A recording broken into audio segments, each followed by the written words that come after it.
Good afternoon, everyone. This is Francisco at VCS Software. Thank you so much for registering for this afternoon's class. Today's class is titled Basic Setup, Company Setup, and Entering Employee Profiles. It is the first of 7 online courses that you must complete in order to build your department's schedules. Once you're done with these online sessions, you will have a working schedule and you are ready to move on to the next phase of your implementation, which is basic training. Now, this class, along with the rest of the basic setup sessions, are scheduled for approximately 1 hour and a half, although we tend to spend about an hour on instruction and the rest is Q&A time. You'll also have the ability to complete any of the build tasks, and you will have an instructor like myself to help you if you would like just a little bit more attention on maybe how you operate your schedules within your department. That is absolutely available, and we are happy to help. These sessions are recorded, and at the end of our session today, about an hour or so after, you will receive an email follow-up with a link to the video in case you'd like to review any particular topic. Now, when you registered for this class, you should have received an email with the link to today's session, and along with that link, a PDF document with screenshots and step-by-step instructions for what we're about to cover today. So you can expect to get one for the rest of your basic setup classes. That document will also be made available in the follow-up email. So when you receive your video, you'll also receive a link to that PDF document.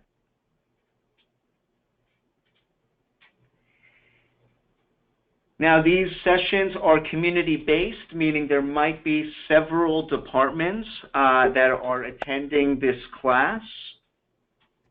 So for that reason, we will ask you to please mute your microphones, or we may do that on your behalf. And that's just to keep the amount of any background noise down to a minimum. You can, however, send any questions you have using the chat option of GoToTraining, and that's found at the very bottom of the control panel. And under the section labeled Chat, just click on the plus sign right next to it and enter your message, and just below that, you can choose to send that question to me privately, or you can share that question with everyone else who is in attendance. Now, in between each build task, I will pause for a moment or two to take any questions that you might have. However, there will be plenty of time for questions at the end of the session as well.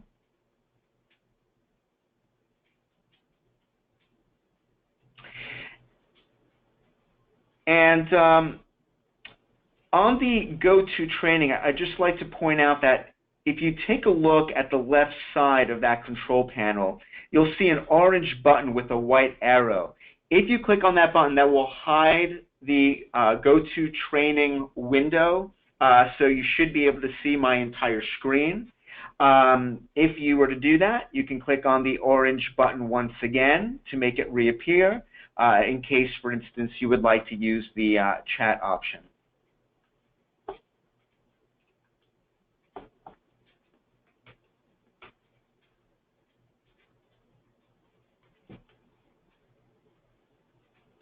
Okay, one last item before we get started this afternoon.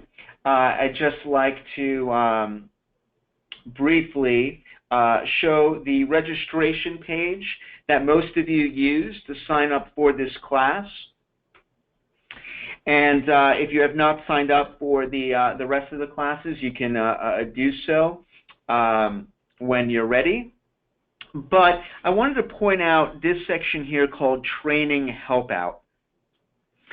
And we make these available as one-on-one 45-minute sessions. So as you're going through your build, or if you're going through your training classes, again, because these are community-based, you may feel that, you might have specific issues or specific concerns for your department about how a particular function will work or how a particular portion of your system will be built.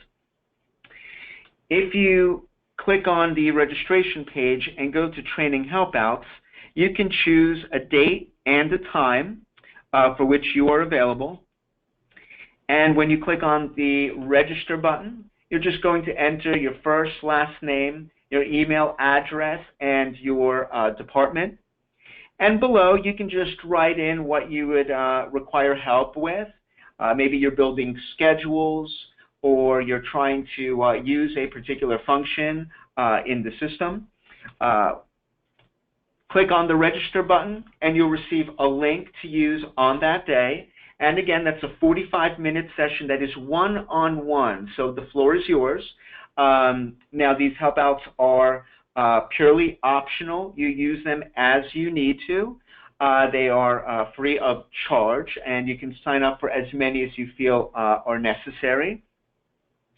And we can even record those at your request.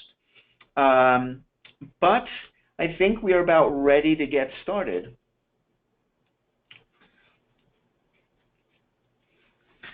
So for our online build sessions, we're going to be working within the desktop application. This is the program that I currently have loaded on my screen. You should see a VCS logo on the top left. And over on the top right, you have a username and password field. Now, we are going to all use the same username and password. That username will be SECADM. That is not case sensitive. That will also serve as your password. This is a generic administrative account. You can share this with anyone else in your organization who will be responsible for data entry throughout these online builds.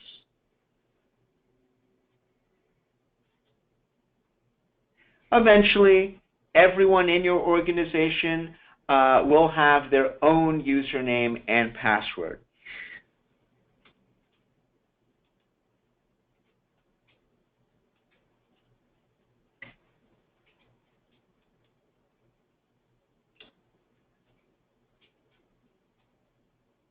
Okay, I see a hand raised. Amy, does you have a question for me?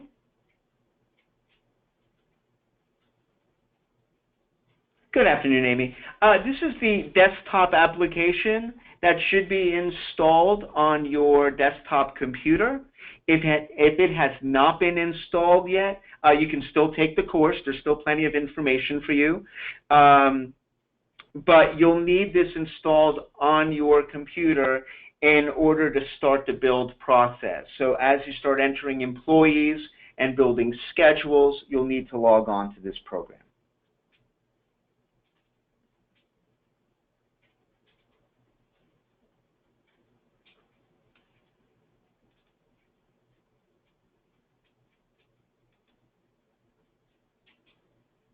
You're very welcome.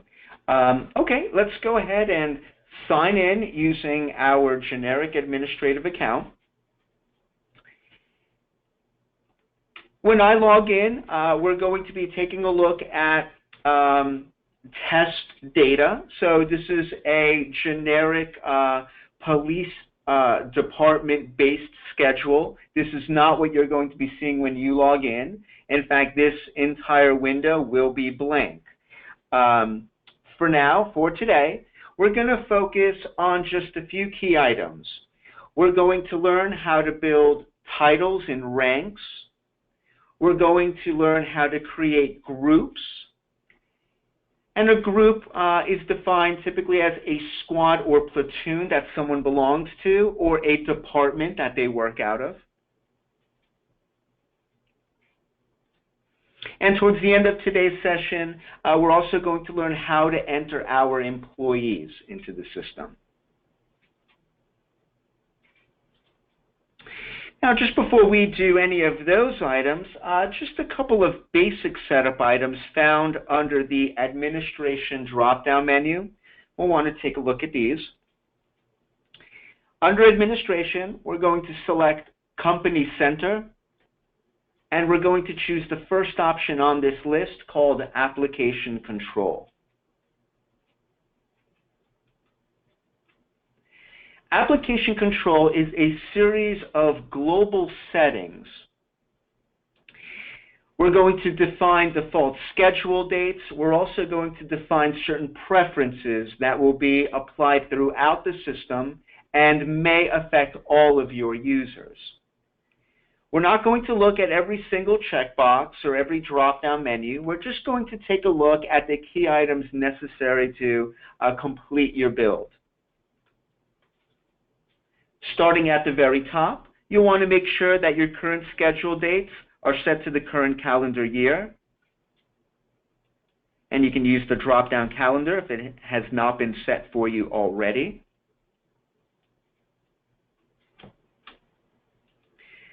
Now, most of you might be working based off of a calendar year. If, however, you operate on a fiscal calendar year, not only for payroll purposes, but maybe your time off is also given and used on a fiscal period, you can use the drop-down menu to change those dates.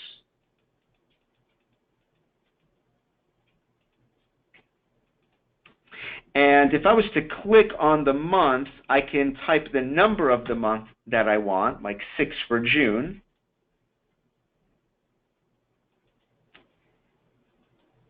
And I can click on the year and just type the year, if that's a little easier. Okay. There you go. So for those that operate off of a fiscal year, and again, especially if you provide vacation, sick, and personal time on July 1st as opposed to January 1st, you can change the dates accordingly. For my department, I'm going to leave it set to the original January 1st to December 31st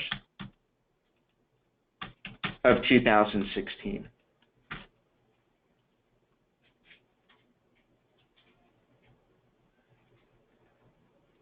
We're going to skip the overtime control section for the time being. The overtime control section will affect how overtime is distributed within your organization. And so at this early stage, we simply don't know enough about your processes, so we're going to move over to the other control section. And overtime control will be revisited for any department who has, you know, I won't say odd rules, but fairly unorthodox overtime hiring rules. Under the other control section, there's several checkboxes that VCS recommends you mark. And the first is labeled Allow Changes to Future Approved Days Off. This will allow supervisors to modify any time off entries from any subordinates who already had their time off approved, but if for some reason there's a day off that needs to be canceled or the time off entry needs to be edited for some other reason, supervisors might need that privilege.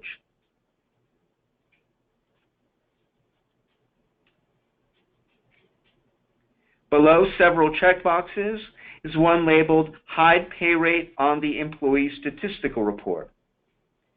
And all this means is that we are not providing any pay rate information to anyone who is not an administrative level user.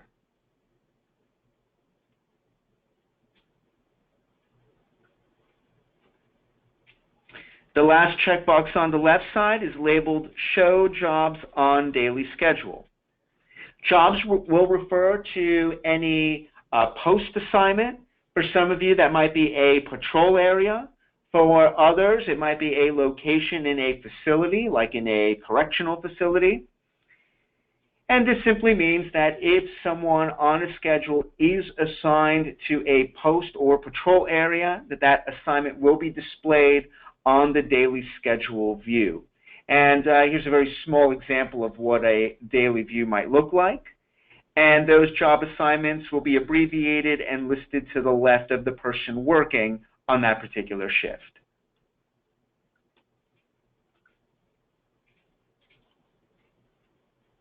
Now, the actual jobs will be created in your second online class, so you'll learn how to enter those.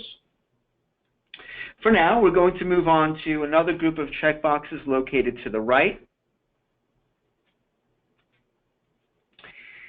Always email receipt simply means that we are going to send an email to any employee notifying them of the status of their time off and overtime requests.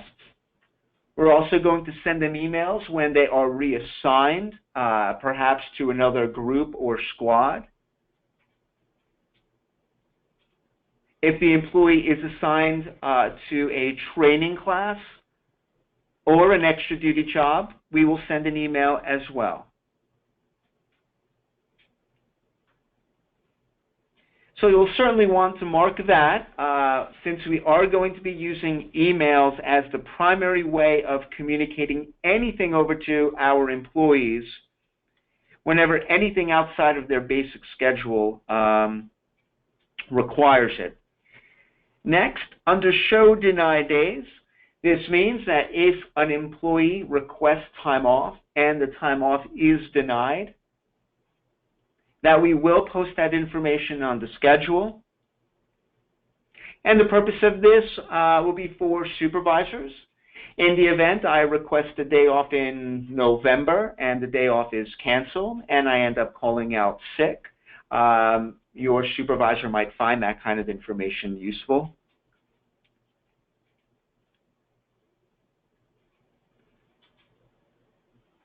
The last checkbox is marked Hide Social Security Number. That actually means Hide Social Security Number field. Towards the end of our class today, we're going to learn how to enter employee profiles. This just means we will not be capturing Social Security information. Now, you're free to unmark that. If you do want to enter that into the system, you are free to. But generally speaking, we would omit that type of information.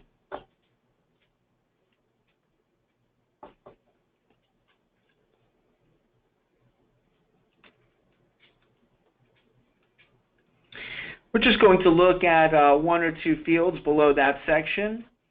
The one labeled Reciprocate Restriction refers to schedule swaps or switches. You have two options here. If employees are allowed to switch with one another, but the switches must be set within the same pay period, enter a double P in that field.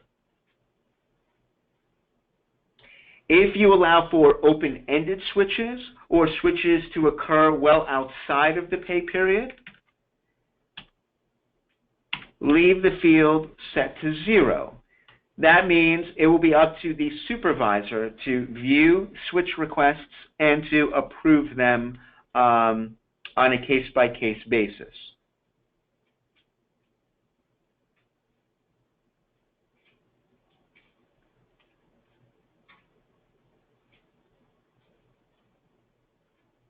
We're going to skip standard hours to use for daily rate calculation. We're going to move on to first day of work week. This setting will be applied to any weekly schedule views.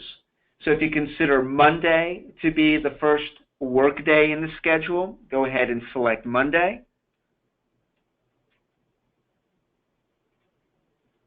or choose whichever best fits. Over to the right, select your time zone, and below that, choose from either military or standard time format.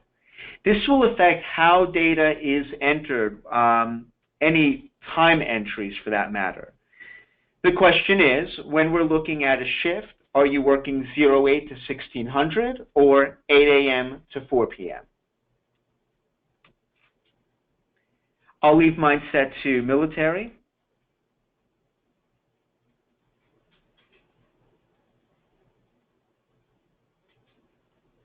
And at this point, you are done. Click on the Save button at the very top, and the screen will close out for you automatically. So let's bring the application control screen back up for a moment. And at this time, I would like to invite anyone to ask any questions with regards to this screen, how to fill it out. Also, if you have the program already installed on your computers, you are free to log in, take a look, and match your settings with mine.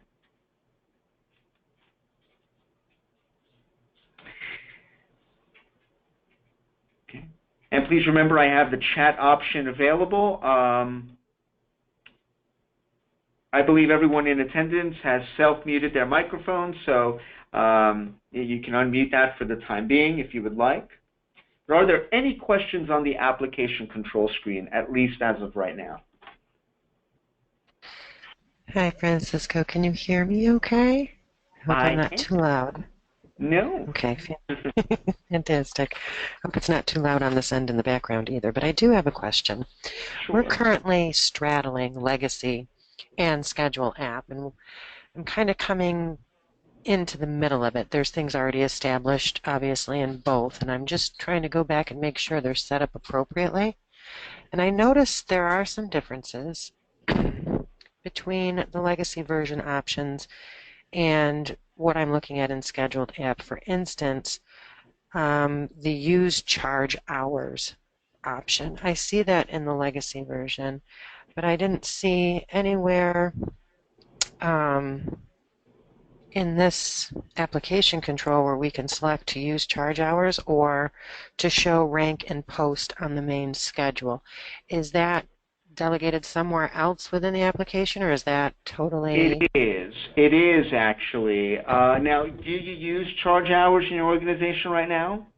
At this point in time, yes. In Legacy, it is selected.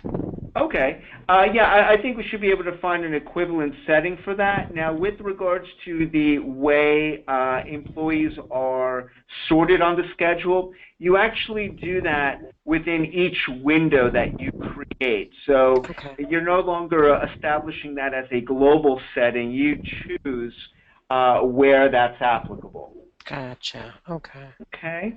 Thank So you so much. you've actually been using our older system, and you're now migrating into our newer one. Yes, and the migration is quote-unquote complete, and 911 is currently functioning with the new VCS schedule app. The rest, such as our jail, sheriff's department, they're still in that legacy version. We're just trying to get everything straightened around so that it's accurate and it functions well. We're having good luck with E911, but that's what I'm here to get more information on. It's an unfamiliar application, and so I'm just trying to do my homework.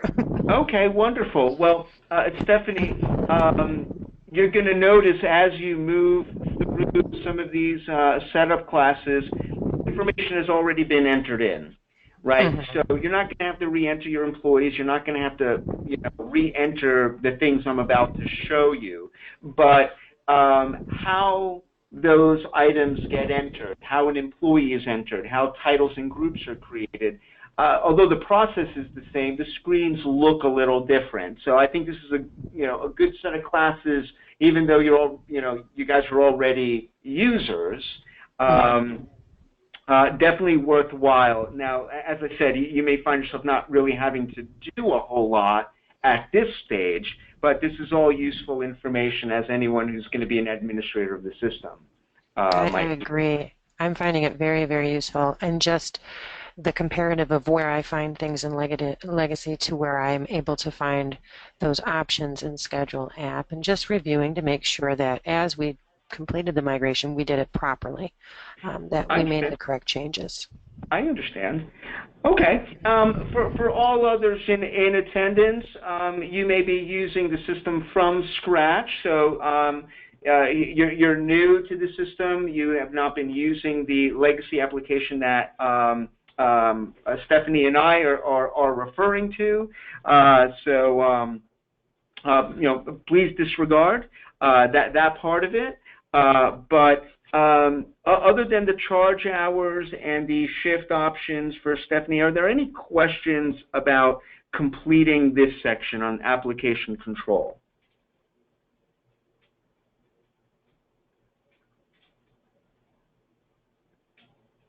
Okay, and again, we'll have plenty of opportunity for more questions at the end of this afternoon's class.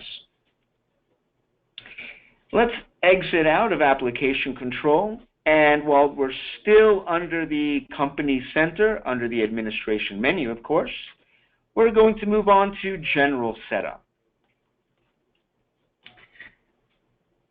And very simply, we just want to enter our department name, address, city, state, zip, and phone number. And we'll have this information available as header information for reports that you might generate at a later time.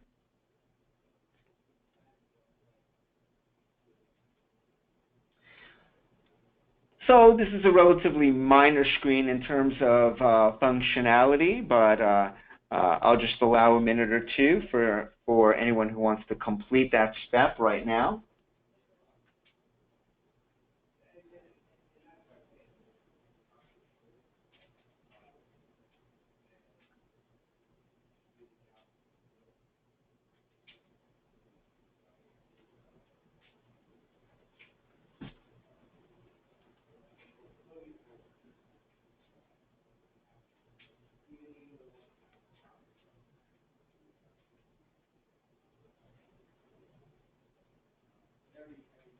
Okay.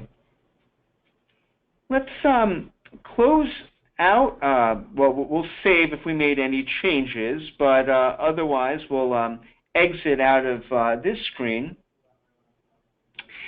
And we're going to move away from the company center over to a category called List Center.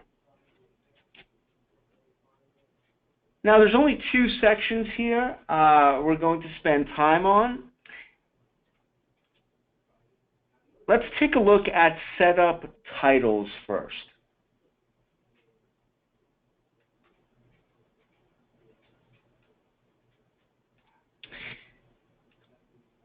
Over on the left, you're going to see a list of titles or ranks that I use for my organization here, my police department. And I'm just going to click on one here as an example. So what you want to do here is make sure that you have every rank or title represented from your organization. Now, every rank or title will have a code of 5 characters or less, so we're going to abbreviate officers, OFC, SGT, LT, and so on. You're going to enter a description for the title, and you're going to enter a sort order number. Now let's talk a little bit more about these, how these ranks are used. If I move this window aside and we look at my night shift, you'll see the rank or title code is being used. Okay, so we'll always use that to display the person's title.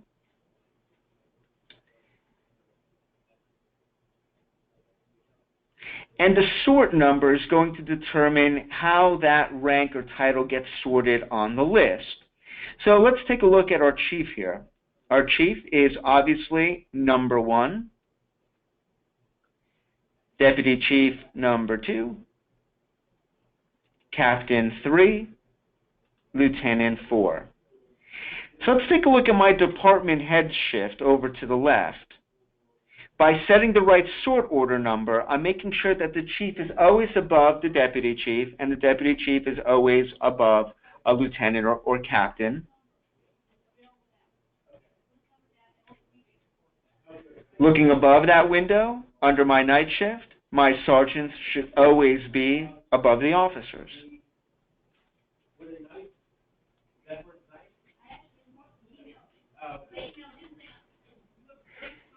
Now, when we look at other titles, such as a clerk, you may see a slightly higher short order number, but a clerk is going to be on a different shift altogether. So you don't have to be, overly cautious here. Sort numbers can always be adjusted after the fact. The point is the clerk title would never be compared to, let's say, a chief, deputy chief, or any of your sworn personnel.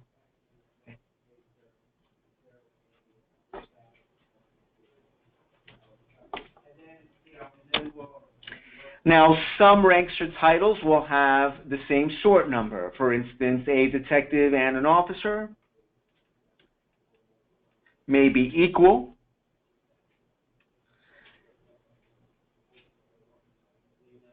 At the very top, let's click on the new button, and I'll add a brand new one. This might be my corporal.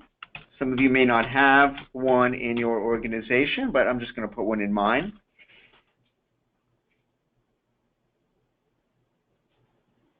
And so I may say, for purposes of ranking these on a schedule, a corporal might be above a officer, but not quite a sergeant, so it might be a number in between.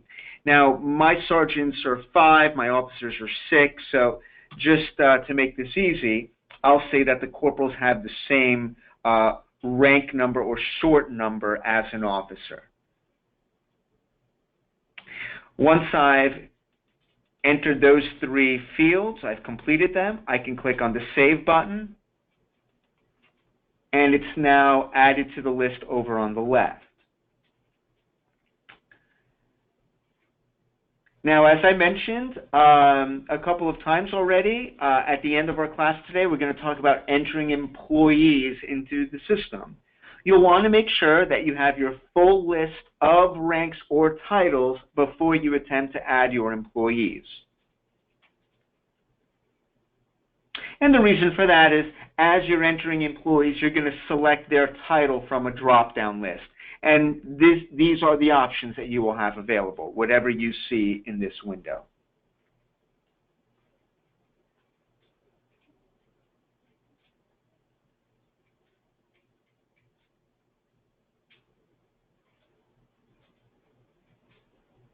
Are there any questions about adding a title or a rank?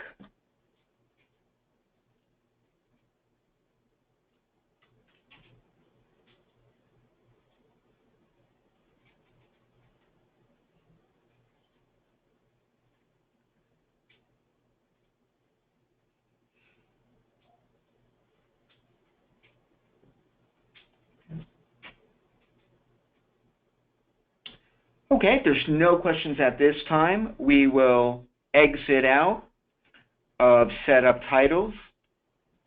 We're going to stay within the List Center category, and we're going to take a look at Setup Groups next.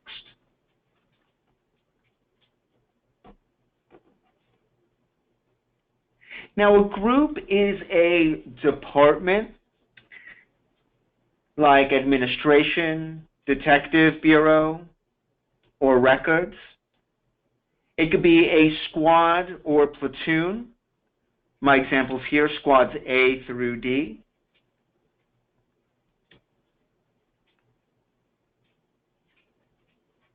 Now, for those of you that are migrating from our legacy system, there's a slight terminology change here. You used to refer to these as squads exclusively. That has changed. They are now referred to as groups.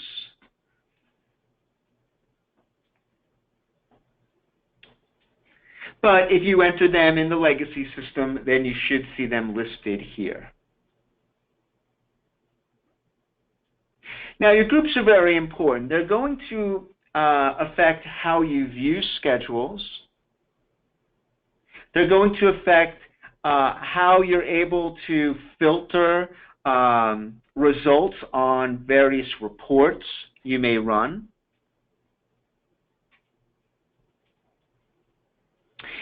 Groups also control who will be notified when an employee in a particular group requests time off or overtime. So let's take a closer look at some examples. Let's put some of that into context. I'm going to just minimize this window for a moment. And at the very bottom, I'm going to choose a schedule view, which many of you will choose to adopt in your department. This is a weekly schedule. And as you can see, everyone in my department is organized by those groups that we just saw.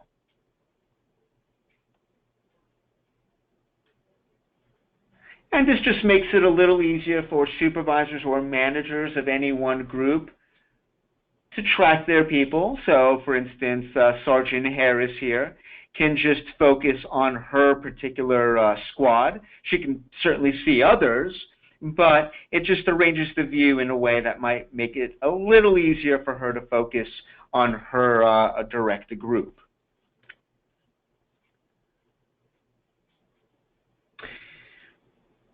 So by establishing the right groupings, you will be able to create a weekly and even a monthly view based on those groupings.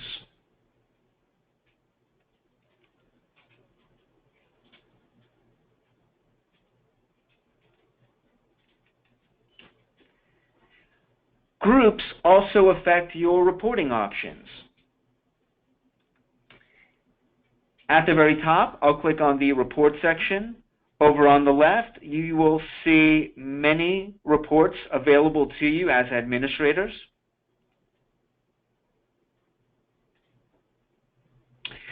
When running a report, you will have the option to set date ranges and select which employees or specifics you might want. So let's click on the employee button here. And you'll notice I have a very small department, only about 34 employees. But maybe I just want to run an overtime activity report for my particular squad. Over on the right, I can select Group. There's the group listings we first saw. Perhaps I just want to focus on Squad A. So when I click on Select and Close, it will filter out the results just to reflect the 6 people in that group. I can now report on any individual or groups within that squad. And I'll click Select and Close. So because this is an overtime activity report, I may choose to run a report on staffing shortage overtime. Maybe that's something I'd like to track. And if there are any records for me to view, they'll be listed below. So again, groups are just going to make it a little easier for me to filter reports in useful ways.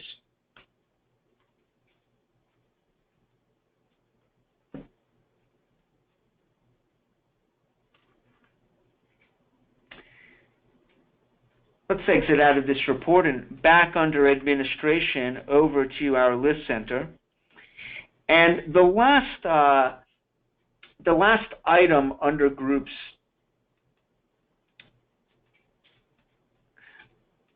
is what we call Email Destination Defaults.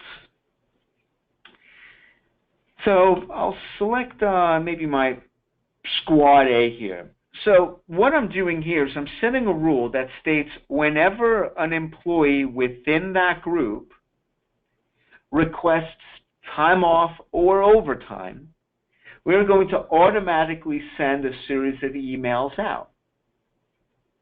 Over to the right, you can choose who gets a request. Perhaps the requesting employee should receive a copy, along with that employee's direct supervisor. Now, because you have not entered your, or at least some of you have not entered your employees in yet, you're not going to be able to set these rules yet. You'll need to enter all of your employees before you can set this rule. Okay. For the time being, for the purposes of this schedule build session, we are only asking you to create the groupings.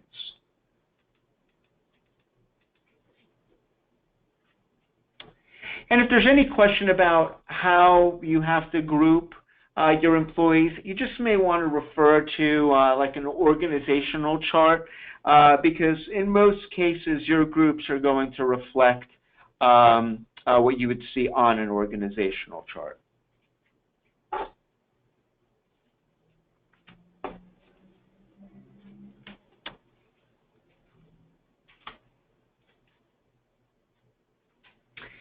I'm going to create a brand new group here. Let's click on the new button, and maybe I'll just call this Vice.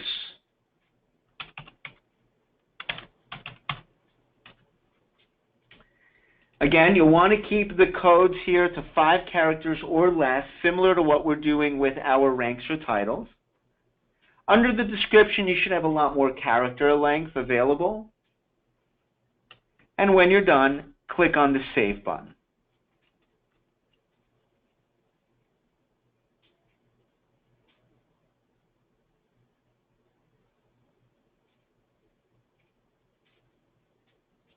I will recommend, like I did with titles and ranks, to complete your groupings first, along with your titles, before attempting to enter your employees into the system.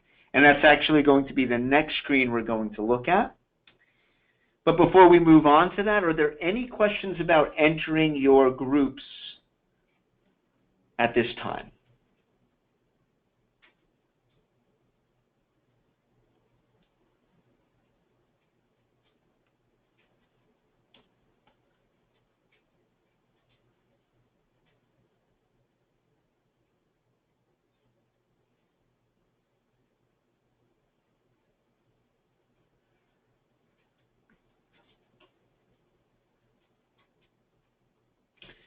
Okay. No questions at this time, so let's close out.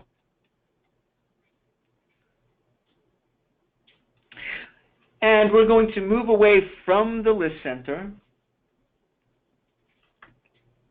over to the employee center.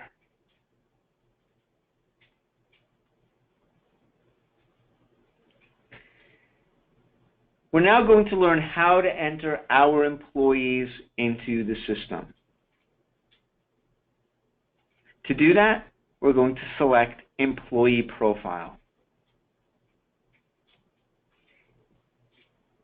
Anyone who will be scheduled through our system or who might be a user of the system, maybe they're going to log in, view schedules, and perform schedule tasks. Any user must have an employee profile. An employee profile is an individual's name, title, group assignment. But there's also a couple of other key entries that can be made for each profile. What we're going to do now is we're going to focus on just the required fields necessary. And then I'm going to show you a couple of additional fields that, although they're not required, you may find them useful. VCS would certainly recommend that you use those fields. Now, of course, on the left, you're seeing a long list of employees when you log on. Unless you are migrating from one of our older versions, this complete section will be blank. We're going to start by clicking on the New button up top. And we're just going to start filling out everything in red. So I'm going to enter one of my first employees, Josh, here, and then put in the last name. Now, under date of birth, driver's license, sex, race, and ethnicity, those are optional. You are free to use those. However, our system will certainly not use those for scheduling purposes. So we're going to move on to the next items in red. And here we have a code. Now, a code is a unique identifier for that employee. For some of you, it might be a badge number. It might be an employee number or computer number. For mine, I keep it pretty simple. I actually use first initial, last name. Now, if there's a concern that you might have too many J. Smiths, then of course you'll need to change the codes to keep them unique. Now, the code is searchable, so whether you're a supervisor or an administrator, if you are running a report, checking an activity log, you can actually look someone up with that code. So it's a good idea to use a number that people are going to be familiar with. I would recommend staying away from payroll IDs, since most of us don't know what those are. I certainly don't know what mine is. So I try to keep it simple. Next, under our group, what group or department does this individual belong to? Now, if this is a new recruit and they haven't been moved into a permanent spot just yet, you may consider creating an admin group or someplace where you can keep those folks.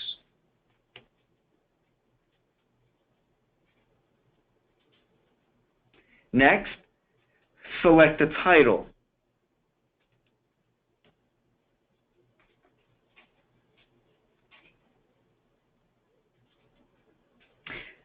The last required item is seniority. Seniority simply sorts the person on the schedule. And if I was to look at my night shift here, as you can see, I have 4 officers scheduled on that shift, with an Officer Coleman at the very top and an Officer Foster at the bottom. Our system is going to use the seniority number. So the higher the number, the lower in seniority. So with that said, Darren Coleman has a lower seniority number, so he's going to be located at the top. Foster has the highest seniority number of all other officers, so he remains at the bottom.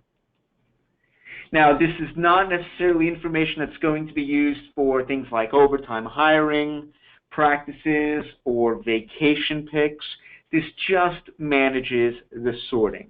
So what I do here, because I have a relatively small department of 34 employees, this new hire would be 35.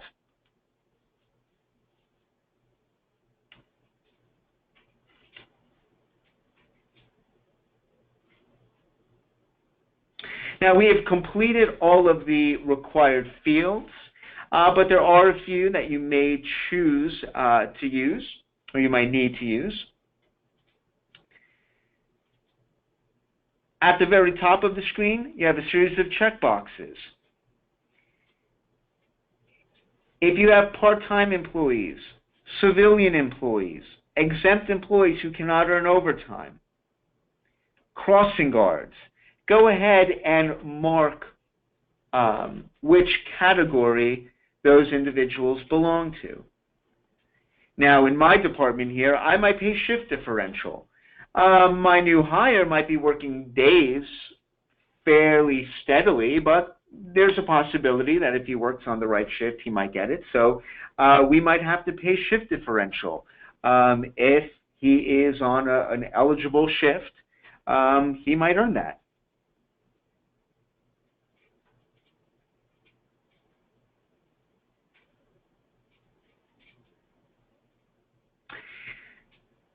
Now, an advantage to using these checkboxes is we can, at a later time, divide your employees into groups based on these checkboxes. And we might have to do that if perhaps part-time employees are handled a little different in payroll as opposed to full-time employees. It allows us to separate groups and possibly set up rules for handling those people differently. Now, if there's any question about which checkboxes you can choose, just leave them unmarked, because you can always come back in and mark applicable checkboxes.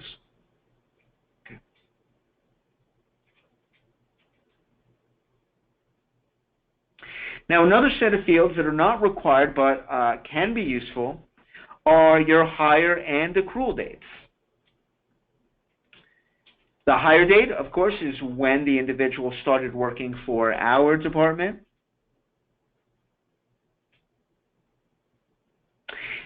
If that employee came from another department, maybe from another police department, another correctional facility, part of the sheriff's department, whatever it might be, maybe they're new here, but they've been around for a couple years working in another department. Well, you can choose that as your accrual date, so that when it comes time to set up rules for how people accrue time off, even though he started with us on October 24, 2016, he might get credit for time served in another department.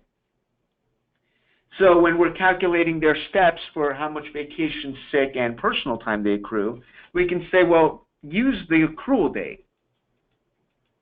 Right? He might be several years in. At the very least, that's not the case. Your hire date and accrual date should match. So for those of you who plan on entering rules that state from years 1 through 5, we get a certain amount of vacation time. From 6 through 10, we get a certain amount of vacation time. This is going to be the date that it uses to make those calculations. Very important. Again, not a required field, but very useful.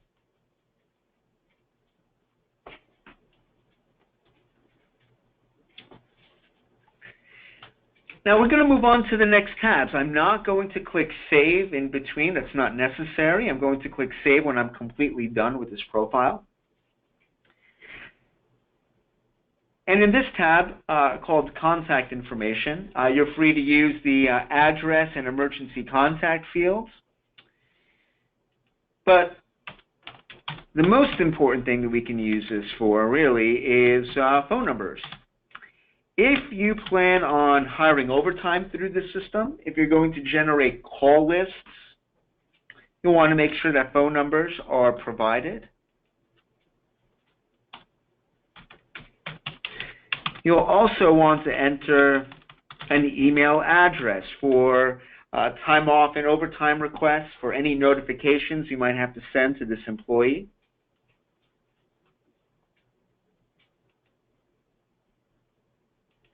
You even have a text message address. Now, text messaging is pretty interesting. You will have the option to hire overtime via text messaging. If you have a staffing shortage and you just want to send a text out to the people who are eligible to work, you can do that, and they can accept or decline work right from their mobile phones without even an app installed.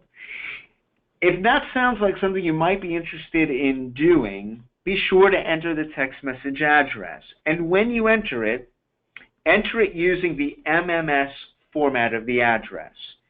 Now, what I mean by that is, and you're just using a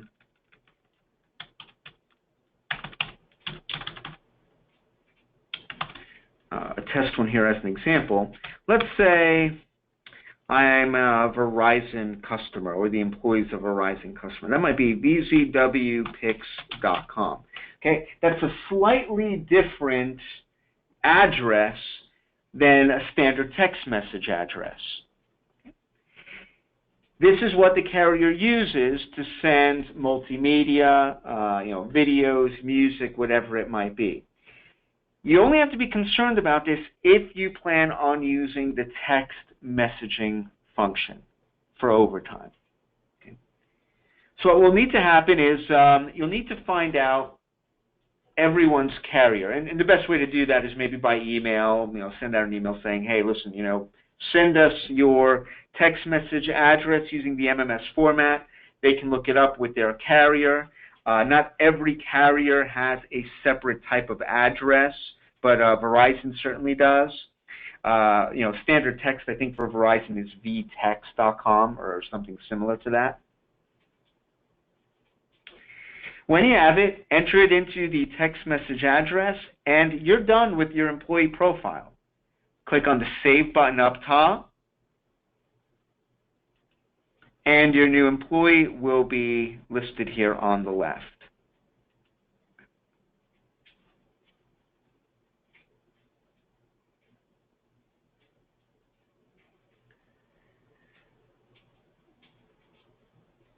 Okay, in the next screen, actually the final screen that we're going to look at this afternoon, we're going to learn how to enter pay rate information for our employees. But before we do that, are there any questions about entering employee profiles?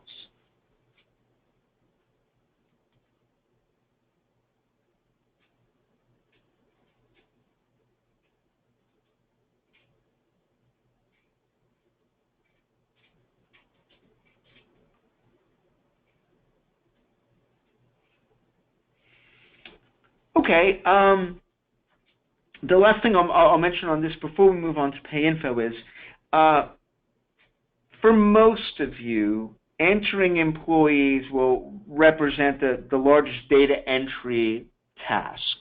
You may have several odd schedules, and you might have to create a lot of those, but I think this could be a big one, especially if you have, 100 or so employees, if not more.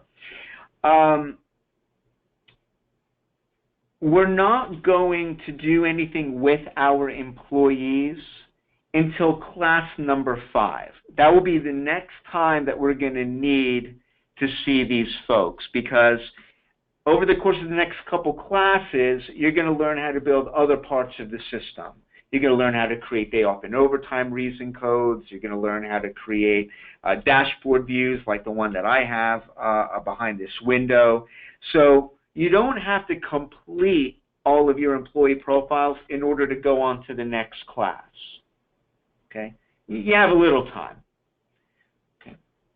But if there isn't any questions on this at the moment, we will close out. And under the Employee Center category, the last screen for today is called Pay Info.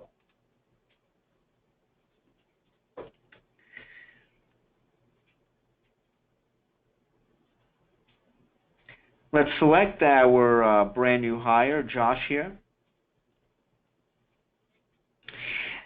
And although you do see several fields and drop-down menus, you don't have to complete all of them. I'm just going to show you the basic ones that you have to worry about for now. That is payroll ID number.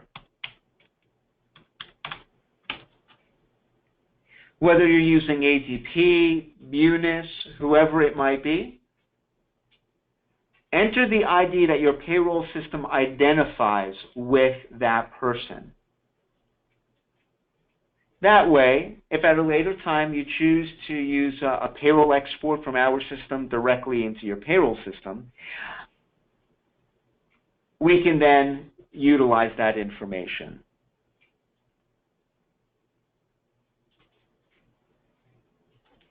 Next, move over to standard hours scheduled per pay period.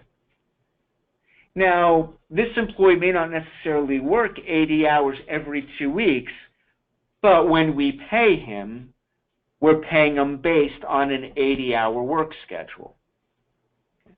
So this isn't so much the actual hours he works, it's how we calculate his rate of pay. For some, it might be 80.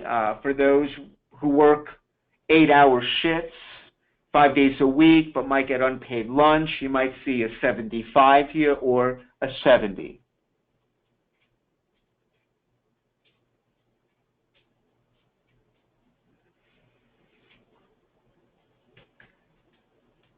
Now, if your new employee gets unpaid lunch, enter the minutes in this field. Is it 30 minutes? 60 minutes? It's a very important step. I may work from 8 to 4, an 8-hour shift, but I may only be paid for 7. Okay. When I request a day off, I shouldn't be charged 8 hours. I should be charged 7, right? Or 7.5, depending on what the unpaid lunch is for. You're free to put in the default lunch time, so it's not posted on the schedule. It's really for information purposes only. So between your payroll ID, standard hours scheduled per pay period, and minutes of unpaid lunch, you're all set on this screen, at least for the time being. You can move on to the Pay Rates tab up top. Now, pay rates are only going to be used for internal reporting. If you plan on interfacing directly with your payroll system will remain the system of record when it comes to rates. However, there are some convenient reports available in our application that allow you to track things like overtime costs. That's really the only reason why you would need pay rate information in here. To enter it, enter the annual salary, and based on the amount of scheduled hours, 80 in the case of this particular employee, it will recalculate for you all of the other fields.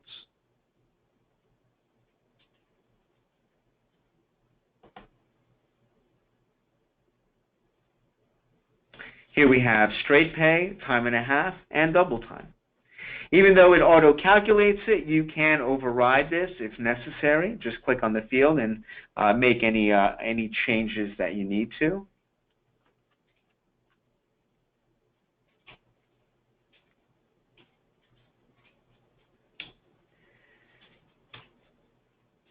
Below that, select the effective date. In this case, it's a brand new hire. Effective date is today. And add that to the salary history. Your salary history will be found on the final tab on the same screen.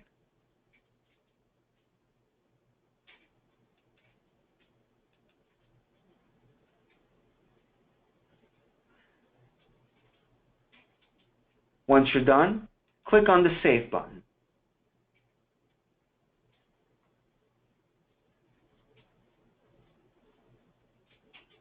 So as promised, we spent about an hour talking about some of our schedule build tasks. The rest of this time is a question and answer time for you. If you would like to begin entering this data, please go right ahead. But are there any questions, not just on the employee profile screens, but anything that we have covered today?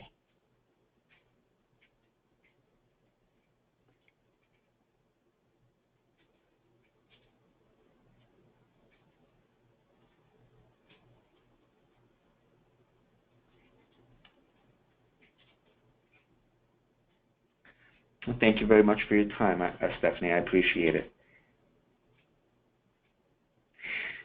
All right, guys, so a sneak peek into the next class. You're going to learn how to create job assignments and schedule exceptions. So if you assign your personnel to a patrol area or to a particular part of a facility, like a pod or something like that, we're going to teach you how to enter those. We're also going to learn how to create the day off reason codes like vacation, sick, and personal. All of your leave types we're going to enter. We're also going to learn how to create overtime types, late call, staffing shortage, court, any type of overtime that you want to track. We're going to show you how to build that in class number 2. And please remember to sign up for Helpout sessions. If you get stuck on building anything, we'll be happy to assist you. We will have the ability to log on to your application, so that way we can actually see your screen instead of working off of mine like we just did for the last hour.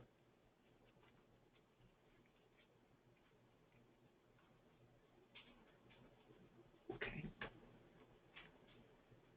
Well, thank you so much for your time. I greatly appreciate it.